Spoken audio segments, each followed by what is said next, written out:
Hello दोस्तों, कैसे हैं आप सब। दोस्तों मैं आप लोगों को इस चैनल पर करा रही हूँ ब्यूटी पार्लर का कोर्स। तो दोस्तों आज मैं आप लोगों को सिखाने वाली हूँ रीका वैक्स। अगर आप बिगनर्स हैं, अभी अभी आपने स्टार्ट किया सीखना और रीका वैक्स आप लोग नहीं कर पा रहे हैं, रीका वैक्स करने में आप लोगों को दिक्कत आ रही है, डर लगता है, या फिर रीका वैक्स जो होती है करते टाइम स्किन पर चिपक जाती है, निकलती नहीं है, या फिर रीका वैक्स के साथ ही जो स्किन है वो पील हो जाती है, काफी सारी दिक्कतों का सामना आप लोगों को करना पड़ रहा है। तो दोस्तों आज के वीडियो में मैं आप लोगों को वीडियो के शुरू से एंड तक रीका वैक्स को करने के बहुत ही इंपॉर्टेंट टिप्स एंड ट्रिक्स बताने वाली हूँ स्टेप बाय स्टेप। अगर उन सभी स्टेप्स को फॉलो करते हुए आप रीका वैक्स को करेंगे तो आप एक ही बार में रीका वैक्स को करना सीख जाएंगे। अगर आप बिगनर्स भी हैं तो एक ही बार में आप रीका वैक्स को बहुत अच्छे से कर पाएंगे।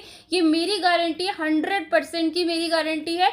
अगर आप सभी स्टेप्स को फॉलो करते हुए रीका वैक्स को करते हैं जो मैं बताऊंगी आप लोगों को, तो आपकी जो स्किन है वो कभी भी पील नहीं होगी और बहुत ही अच्छे से बिना डर के आप रीका वैक्स को बहुत ही इजीली कर पाएंगे। तो सभी टिप्स एंड ट्रिक्स को देखिएगा, वीडियो को पूरा जरूर देखिएगा, कोई भी स्टेप मिस मत कीजिएगा। और रीका वैक्स को करते टाइम सारे स्टेप्स को आपको फॉलो करना है, तभी आप अच्छे से रीका वैक्स को कर पाएंगे। तो चलिए वीडियो को स्टार्ट करते हैं। तो सबसे पहले दोस्तों अगर आप चेयर पर वैक्स कर रहे हैं तो अपने लेग्स को एक मीडियम टॉवल से कवर कर लीजिए। नेक्स्ट स्टेप में दोस्तों क्लाइंट की स्किन को टच करने से पहले हमें अपने हैंड्स को अच्छे से क्लीन कर लेना है, वॉश कर लीजिए या फिर सैनिटाइज कर लीजिए क्लाइंट की स्किन को टच करने से पहले क्लाइंट के सामने। नेक्स्ट स्टेप में दोस्तों हमें जिस भी एरिया पर वैक्स करनी है उस एरिया को हमें अच्छे से क्लीन कर लेना है। वेट कॉटन लेके उस एरिया को अच्छे से स्किन को पोंछ लेना है। आप फेशियल टिश्यू भी ले सकते हैं और आप वेट कॉटन भी ले सकते हैं। क्लीन करना क्यों जरूरी है, क्योंकि दोस्तों वहां पर धूल मिट्टी डस्ट हो सकती है, क्लाइंट ने मॉइस्चराइजर लगाया हो सकता है। अगर आप डायरेक्ट वैक्स अप्लाई कर देंगे तो मॉइस्चराइजर की वजह से, धूल मिट्टी की वजह से जो वैक्स होती है वो अच्छे से स्किन पर नहीं चिपक पाती है,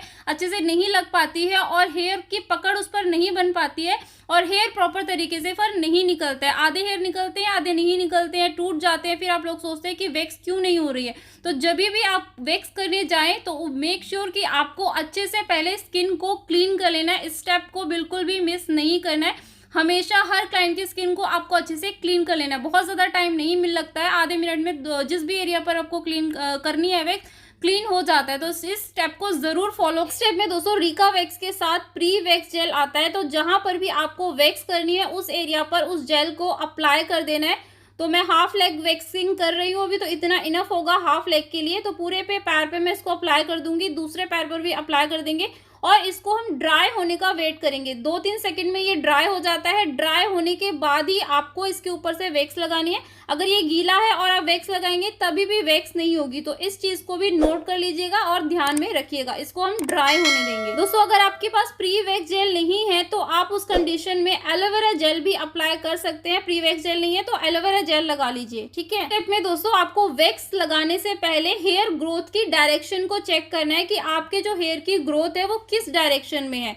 जिस डायरेक्शन में आपके हेयर की ग्रोथ है आपको वैक्स की एप्लीकेशन भी उसी सेम डायरेक्शन में करिए। ये बहुत ही इंपॉर्टेंट टिप है और आपको ध्यान रखना है कभी भी आपको गलत डायरेक्शन में वैक्स की एप्लीकेशन नहीं करनी है। आपको हर एक जगह पर पहले अच्छे से देखना है कि हेयर की जो ग्रोथ है वो किस डायरेक्शन में, आपको उसी डायरेक्शन में वैक्स लगाना है। हर एक एरिया पर डायरेक्शन जो होती है हेयर ग्रोथ की वो सेम नहीं होती है, कभी कभी अलग भी होती है। कहीं पर हमारे जो हेयर की ग्रोथ है वो ऊपर की तरफ भी हो सकती है, तो हम वैक्स को ऊपर की तरफ ही लगाएंगे। जहां पर नीचे की तरफ है वहां पर हम नीचे की तरफ ही लगाएंगे।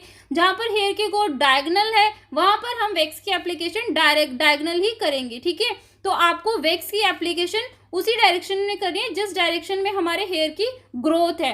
अगर आप सेम डायरेक्शन में वैक्स को अप्लाई नहीं करेंगे, गलत डायरेक्शन में वैक्स को अप्लाई करेंगे, तभी भी आपका जो हेयर है वो रूट से नहीं निकलेगा, टूट जाएगा, पेन होगा, आपकी स्किन पर स्क्रैचेस आ सकते हैं, निशान पड़ सकते हैं, छोटे छोटे दाने होना स्टार्ट हो जाते हैं। अगर आप गलत डायरेक्शन में वैक्स को एप्लीकेशन करते हैं तो बहुत सारी स्किन प्रॉब्लम्स को फेस करना पड़ता है जो अभी हमें नहीं दिखती है, लेकिन आगे आगे धीरे धीरे वो हमारी स्किन में बन रही होती है। तो वैक्स को हमेशा सही डायरेक्शन में अप्लाई करना है। इस चीज को आपको ध्यान में रखना है, दिमाग में रखना है, नोट कर लीजिएगा। नेक्स्ट दोस्तों जब आप वैक्स को अप्लाई करते हैं तो आपको छोटे छोटे पैचेस में वैक्स को लगाना है। इतने इतने एरिया में आपको वैक्स लगाना है, बहुत ऊपर तक आपको वैक्स नहीं लगाना है, छोटे छोटे एरियाज में आपको वैक्स को लगाना है, ठीक है। तो दोस्तों जिस स्पैचुला से आप वैक्स को अप्लाई करेंगे उसकी होल्डिंग बहुत इंपॉर्टेंट होती है। उसको हमें किस तरीके से पकड़ना है वैक्स को लगाने के लिए, तो इस तरीके से हम स्पैचुला को रखेंगे और उसे 45 डिग्री एंगल पर ले आएंगे।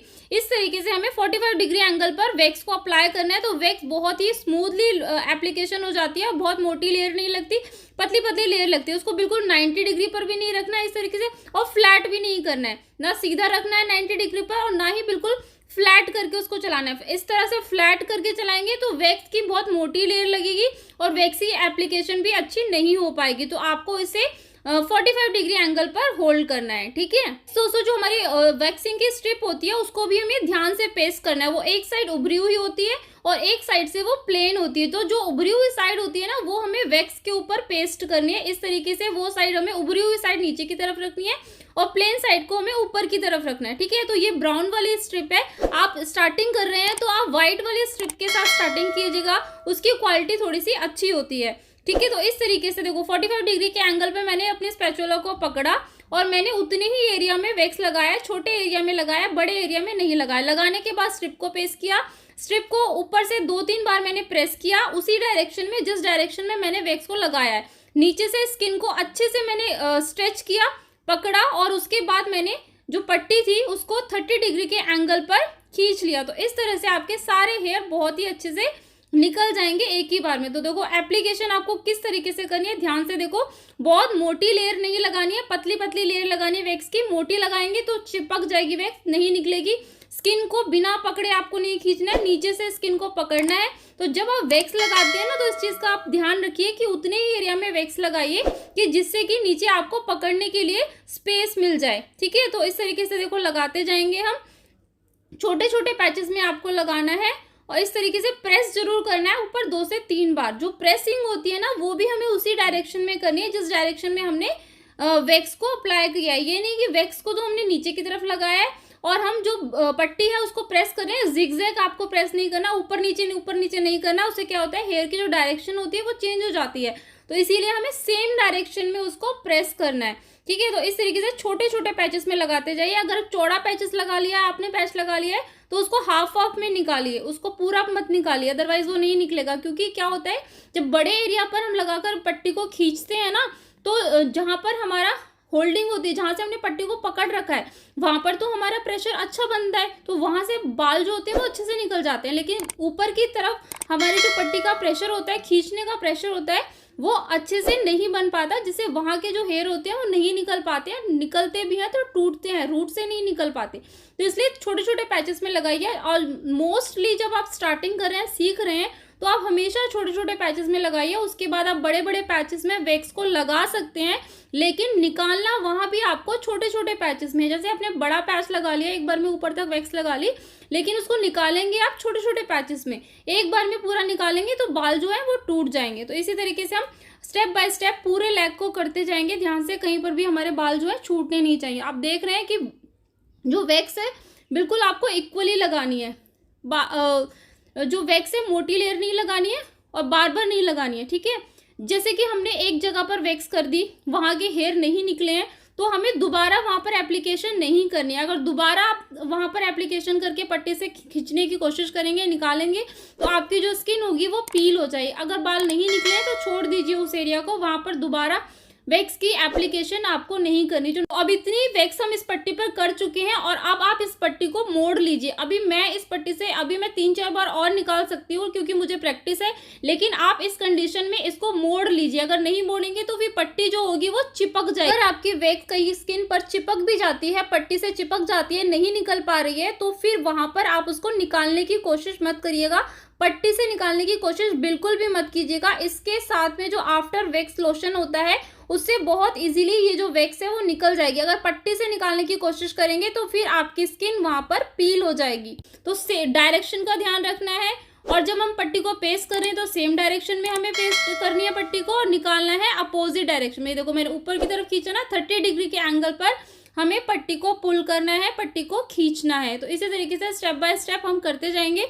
और किन चीजों का ध्यान रखना है वो भी मैं आपको बताती हूँ। दोस्तों सबसे स्टार्टिंग में जब वैक्स को आप अप्लाई करते हैं तो आपको वैक्स का टेम्परेचर भी चेक कर लेना है। ये भी बहुत ही इंपॉर्टेंट है, टेम्परेचर चेक करना। अपनी रिस्ट पर, कलाई पर वैक्स को लगाकर उसका टेम्परेचर आपको चेक कर लेना है, उसकी कंसिस्टेंसी आपको चेक कर लेनी है। टेम्परेचर एंड कंसिस्टेंसी अगर वैक्स की राइट नहीं है तो भी वैक्स ना अच्छे से अप्लाई होगी और ना ही अच्छे से निकलेगी। सपोज ज़्यादा अगर आपने गर्म कर लिया, वैक्स बहुत ही लिक्विडी हो गई है, तो वो वैक्स जो लगाएंगे आप, उसकी एप्लीकेशन बहुत ही ज़्यादा थिन होगी, वो लगी नहीं पाएगी अच्छे से, और फिर जो है आपकी स्ट्रिप नहीं चिपक पाएगी उस पर और हेयर नहीं निकल पाएगा। अगर वैक्स गर्म ही नहीं हुई है तो उसकी जो एप्लीकेशन है वो थिक होगी तो वैक्स जो है हेयर में चिपकेगी, लेग्स पर चिपकेगी, स्किन पर चिपकेगी, तभी भी जो हेयर होगा वो अच्छे से नहीं निकल पाएगा। तो इस चीज़ का भी आपको ध्यान रखना है। टेम्परेचर आपको चेक कर लेना है। मैंने बहुत सारे रिका वैक्स के कई वीडियोस दिए हैं जिसमें मैंने आपको वैक्स का राइट टेम्परेचर भी बताया है, क्या होता है, किस तरह से हमें उसको चेक करना है। तो आप और भी वीडियोस जो रिका टेम्परेचर भी राइट होना चाहिए, अगर रूम का टेम्परेचर राइट नहीं है, बहुत ज्यादा गर्मी है वहां पर, तभी भी वैक्स अच्छे से नहीं हो पाएगी। तो रूम टेम्परेचर को भी ध्यान में रखना है आपको।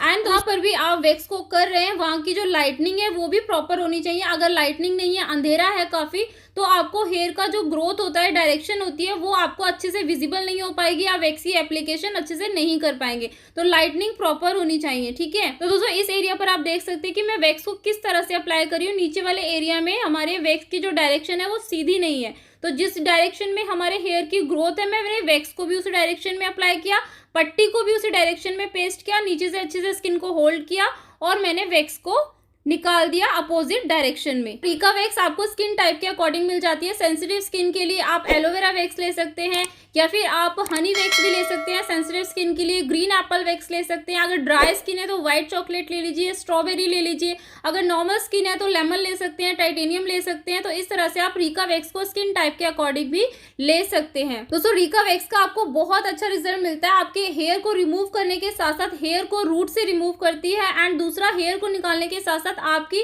ये टैनिंग को भी रिमूव कर देती है। जिस भी एरिया पर आप वैक्स कर रहे हैं वहां से हेयर के साथ साथ टैनिंग भी रिमूव हो जाती है, तो आपको बहुत अच्छा रिजल्ट मिलता है। जो छोटे छोटे इनग्रोन हेयर होते हैं जो नॉर्मल वैक्स से नहीं निकलते, वो रिका वैक्स से पूरी तरह से निकल जाते हैं।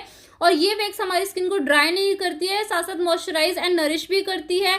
एवरी स्किन टाइप को सूट करती है, हर स्किन टाइप को हम इस वैक्स को कर सकते हैं। कोई किसी तरह का इरिटेशन, इन्फ्लेमेशन हमें इस वैक्स के साथ नहीं होता है। रिका वैक्स लेस पेनफुल होती है, मतलब इसमें पेन कम होता है। तो अगर किसी क्लाइंट को नॉर्मल वैक्स को करते टाइम बहुत ज्यादा पेन होता है तो आप उन्हें रिका वैक्स को करने का सजेशन दे सकते हैं। एंड दोस्तों वैक्स करने के बाद अगर स्किन पर हल्की फुल्की रेडनेस आती है तो आप उसको उससे घबराने की जरूरत नहीं है। वो 5-10 मिनट में अपने आप स्किन नॉर्मल हो जाती है, क्योंकि स्किन को जब हम इरिटेट करते हैं तो हमारी स्किन में रेडनेस आ जाती है, तो वो अपने आप ही ठीक हो जाएगी, उससे आपको घबराने की जरूरत नहीं है। तो रिका वैक्स की मैंने आप लोगों को स्टेप बाय स्टेप थ्योरी भी दी हुई है, जिसमें मैंने बहुत डिटेल नॉलेज रिका वैक्स के बारे में आप लोगों को दी हुई है। तो थ्योरी का वीडियो मैं नीचे डिस्क्रिप्शन बॉक्स में उसका लिंक दे दूंगी, आप थ्योरी का वीडियो जरूर देख लीजिएगा, नोट कर लीजिएगा, साथ साथ अपने नोट्स बनाते जाइए। नोट्स होना बहुत जरूरी है आगे फ्यूचर के लिए, ताकि आपके माइंड से कोई चीजें स्किप भी हो जाती है, निकल भी जाती है, तो आप अपने नोट्स को रीड करके वापस से सारी चीजें माइंड में आ जाती है। तो नोट्स साथ साथ जरूर बनाते जाइएगा। तो दोस्तों इस तरह से आप रिका वैक्स को कर सकते हैं, स्टेप बाय स्टेप सारे स्टेप्स को फॉलो करते हो बहुत ही इजीली एक बार में आपको रिका वैक्स करनी आ जाएगी। ये मेरी गारंटी है 100% की, अगर आप सभी स्टेप को राइट वे में फॉलो करेंगे तो। लोशन है उसे हम स्प्रे कर देंगे, स्प्रे करने के बाद हम एक वेट कॉटन लेंगे, वेट कॉटन से पूरे एरिया पर हम उसे अप्लाई कर देंगे, अच्छे से स्प्रेड कर देंगे।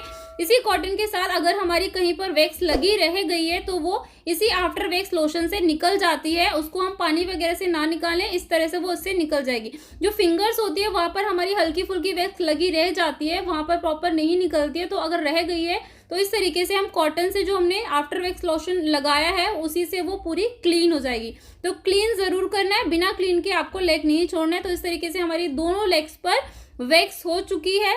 तो दोस्तों अगर आपके पास आफ्टर वैक्स लोशन नहीं है तो आप उसकी जगह पर कोकोनट ऑयल, नारियल के तेल का भी यूज कर सकते हैं, लेकिन यूज जरूर कीजिएगा। तो दोस्तों मैं आशा करती हूँ कि आज का वीडियो आपको अच्छा लगा होगा, नॉलेजेबल लगा होगा। इस वीडियो से आपको बहुत कुछ सीखने को मिला होगा। अगर सच में आपको इस वीडियो से थोड़ा कुछ भी सीखने को मिला है तो प्लीज वीडियो को जल्दी से जल्दी अभी के अभी लाइक कर दीजिए, ज्यादा से ज्यादा शेयर जरूर कीजिएगा वीडियो को। एंड चैनल को अभी तक सब्सक्राइब नहीं किया है तो दोस्तों किस बात का वेट है, फटाफट से चैनल को सब्सक्राइब कर लीजिए, क्योंकि आपको इस चैनल पर स्किन, मेकअप एंड हेयर से related important videos, important theory and demos के साथ मिलने वाले हैं। तो जल्दी से चैनल को सब्सक्राइब जरूर कर लीजिएगा।